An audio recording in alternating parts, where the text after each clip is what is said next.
Դավիթաշենի նորակառույց բազմաբնակարանների առաջ հավաքված մարդիկ նույն բնակարանների սեփականատերերն են։ Դե սեփականատեր ասածը հարաբերական է։ Նրանք ունեն բնակարանի ձեռքբերման պայմանագիր, շատերն արդեն մարել են պահանջված ամբողջ գումարը եւ վաղուց բնակվում են կահավորված տներում։ Սակայն բնակարանների սեփականության վկայականներ չունեն։ Հիմա վկայականներ տալիս են։ Վկայականների մեջ մի շարք պայմաններ ա գրած, որ մենք պետք է հրաժարվենք նրանից, sense շատ պայմաններ կա, որը չի բխում մեր պայմանագրից, բացի այդ նաև գրած է, որ մենք տեղյակել ենք, որ այդ 4000 քառակուսի կամ հարակից այդ տարածքում պետք է շինարարություն իրականացվի, մենք տալիս ենք համաձայնություն, որ չենք առարկում այդ շինարարությանը, անկախ նրանից, թե այդ շինարարության արդյունքում մեզ անհարմարություններ կպատճառվեն։ Իսկ ինչ պայմաններ է առաջադրում կառուցապատողը հարյուրավոր բնակարանատերերի առաջ։ Շենքի մոտ գտնվող ազատ տարածքը, որը ի սկզբանե նախագծված էր որպես երեխաների խաղահրապարակ, ծրագրում են կառուցապատել։ Մեկ պայմանը մենք որ ասում ենք, այդ հողը տվեք մեզ, որտեղ մենք ի սկզբանե որ գնել ենք, այդ հողն էլ են գնել։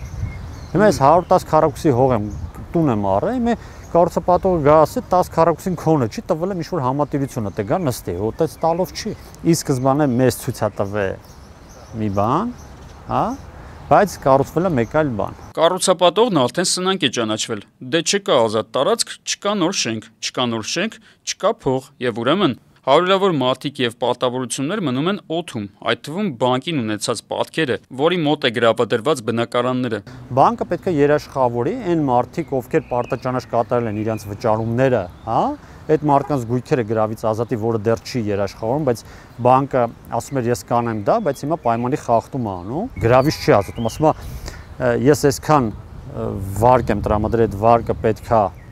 ստանամ հետ, այդ վարկը կարամ ստանամ այն պայմանում, երբ որ այս հաշվարկով դու գումարները օրինակ վճարես։ Բայց կարծես անցել էին այն ժամանակները, երբ նորակառույցներում բնակարաններ ձեռք բերողները դառնում էին կառուցապատողների մեքենայությունների զոհը։ Օրենսդրություն փոխվեց, կարգ փոխվեց, ամեն ինչ կարծես արվեց, որպեսզի կառուցման փուլում տուն գնողը վերջում չգցվի։ Շինարարը չկարողանա իրեն սնանկ ճանաչել, ձեռքերը լվա եւ մարդկանց թողնի ձեռնունային։ Պետությունը ամենաառաջ պայմանը շին թույլտվություն տալուց առաջ, հա, պետքա տեսնի, այդ մարդը վճարունակ է, այդ միջոցները ունի, ինքը կարող է անել։ Ոչ թե շին թույլտվություն տա այն ընկերություն, որ ամբողջ շինարարությունը փորձում է կառուցի վարկային միջոցների հաշվին։ Հիմա դու վերցում ես ամբողջ շինարարությունը վարկ ես վերցում, մեզանից էլ կանխավճար ես վերցնում գումարները եւ թողում գնում ես։ Ով է վերահսկելու։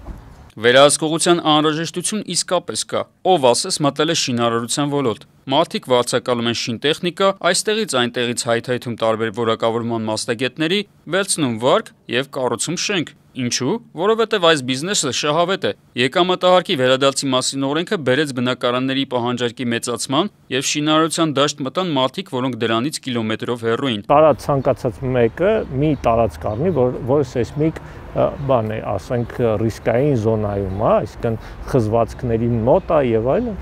եւ այդտեղ կարողանում են արդեն շինարարություններ անել։ Երևանում հիմա ջրանջատումները, էլեկտրաէներգիայի մատակարարման խափանումները, օդի աղտոտվածությունը, անձրևների ժամանակ հեղեղումները բոլորը կապված են շինարարության, այսինքն չպլանավորված քաղաքաշինության հետ։ Քաղաքաշինությունը դա շենք կառուցելը չէ, դա քաղաք կառուցելն է բոլոր հարակից հաշվարկներով։ Շատ անկանոն էր, նաեւ խտացավ Երևանը։ Մարդ, միջավայր, բնություն, մինչև անգամ տրանսպորտ հարաբերությունները խախտվեցին։ Այստեղ էլ առաջ է գալիս մյուս հարցը. ինչով են առաջնորդվում տեղական ինքնակառավարման մարմինները, որոնք նման վայրերում շինարարության թույլտվություն են տալիս։ Կա կարծիք, որ պրոցեսն առանց կոռուպցիայի տեղի չի ունենում։ Գումարած, շինարարը վճարում է հարկեր եւ տուրքեր։ Էական չէ, թե ինչ է դա հետո արժանում քաղաքի համար։ Երևանը պետք է սահմանափակվեր, ասենք բնակելի թաղամասի անմիջապես կենտրոնում շենքերի պարագծային կառուցապատման բակում բարձրահարկ է կառուցվում։ Լավ, գոնե մարդիկ գլխավերևում տանիք ունեցան։ Եկամտահարկի վերադարձի ծրագրի հայտարարված նպատակը մեծ հաշվով հենց դա էր։ Անշուշտ այս ծրագրից չեն օգտվում սոցիալապես խոցելի շերտերը, այս ծրագրից օգտվում են վարկունակ անձիկ, որոնք հիմնականում այսպես միջին եւ բարձր խավի ներկայացուցիչներ են։ 50,000 մարդ արդեն օգտվել է այս ծրագրից եւ բնակարաններ գնել Երևանի նորակառույցներում, բայց նրանցից ոչ բոլորն են լուծել բնակարանային խնդիրներ։ Բնակարանների վարձավճարների անսպասելի տեմպերով աճը ստիպել է շատերին ձեռք բերել բնակ տարածք որպես բիզնես վարձակալության հանձնելու համար, բայց նման բիզնեսով զբաղվելու շահագրգռություն ունեցողների թիվը գնալով նվազում է։ Մենք արդեն մոտ 50,000 այսպես կառուցվող բնակարանների շուկա ունենք, որի պահանջարկը չկա այդքան։ Դուք տեսեք այսօր Երևան քաղաքում եւ հանրապետությունում շինարարական բում է, դա շատ կարեւոր է։ Այս տեմպը շարունակվելու պարագայում, հա, մենք ունենալու ենք մոտավորապես 80 միլիարդ դրամի չափով բեռ։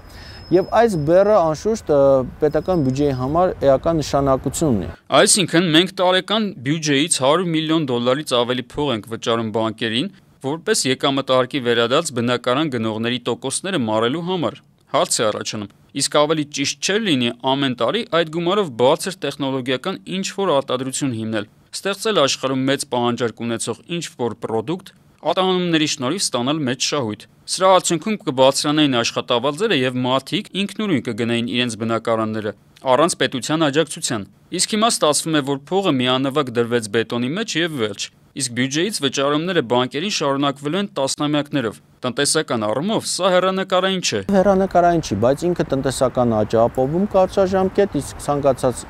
իշխանության համար շատ կարևոր է կարճաժամկետ ցուցանիշներ ապահովել։ Արդյունաբերությունը զրոյական մինուս է, այսպես բացասական վիճակ է, գյուղատնտեսությունը գրեթե զրոյական մակարդակով, այսինքն շինարարությունը ինչպես 2000-ականներին, այնպես է հիմա գործող իշխանությունների համար տնտեսական ցուցանիշ ապահովող կարևոր գործոն է։ Այն, որ անշարժ գույքի շուկայում վիճակը ոչ այնքան բարվոք է, խոստովանում են նաև չինովնիկները։ Գուցե նրանք հույս ունեն, որ իրավիճակը դուրս չի գա վերահսկողությունից։ Կենտրոնական բանկի նախագահը անցած տարի հայտարարեց, որ անշարժ գույքի շուկայում մենք ունենք 25%-անոց փուչիկ։ Այսինքն գները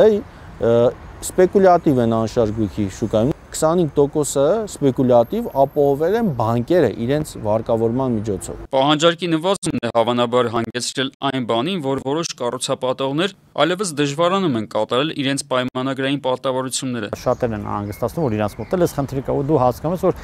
այս խնդիրը ամբողջ Հայաստանում, ասես Երևանում հիմնականում սենց բան արած է, էլի լճացած է ու տրաքելու է այս խնդիրը ու ավելի լուրջ խնդիրներ ունելու պետությունը։ Արդեն իսկ կան մի շարք կառուցապատողների մասին տեղեկատվություններ, որոնք ունեն լուրջ ֆինանսական խնդիրներ, դադարեցրել են իրենց գործունեությունը կամ տուգանվել են Հայաստանի այսպես տարբեր մարմինների կողմից իրենց ծրագիրը ուշացնելու համար եւ այլն եւ այլն։ Այսինքն մենք ունենք արդեն իսկ այսպես առաջին ծնծաղիկները, հա, ճակերտավոր է շուկայում։ Այսօր կան կառուցապատողներ, օրինակ մատնանշում են մեր դեպքը, ասում են, տեսեք, դուք եթե մեզանից պահանջեք, որ մենք ձեզի ժամանակին հանձնենք, պարտաճանաչ ճերցնենք, մենք եք այդ 20%, դուք կընկնեք այս մարդկանց օրին։ Так что խելոք տեղներդ նստեք։ Իսկ ով է ամենաշատն օգտվում ներկա վիճակից։ Այո, նրանք, ովքեր ստանում են շահույթ ոլորտը մեծ տեմպերով ֆինանսավորելու արդյունքում։ Բանկային համակարգը, որը ֆինանսավորում է եւ կառուցապատողին, եւ գնորդին, հիպոթեքների դեպքում, օգտվում է այս ամենից, որքան բարձր է